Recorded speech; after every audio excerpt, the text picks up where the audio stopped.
عليك بنيه. يحكي واحد عليه بنيه. يا ولد دريت ايش صار؟ بنيه باعت عليك احكي. دريت تحكي واحد عليه بنيه؟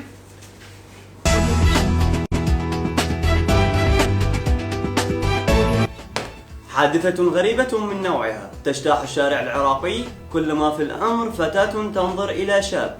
ولمزيد من التفاصيل معنا مراسلنا مهيمن من قلب الحدث. مهيمن، تقدر تعطينا معلومات أكثر؟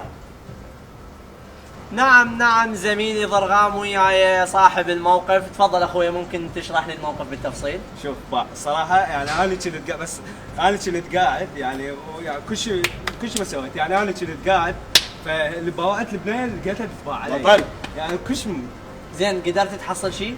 لا شو اسوي يعني شو اسوي؟ يعني بس باع عليها كلش كان. صار لك ساعه خلصنا؟ اخوي بس من رخصتك بس نكمل الحوار اخوي. موقف نادر وغريب. نهاية النشرة، نلقاكم في النشرات القادمة.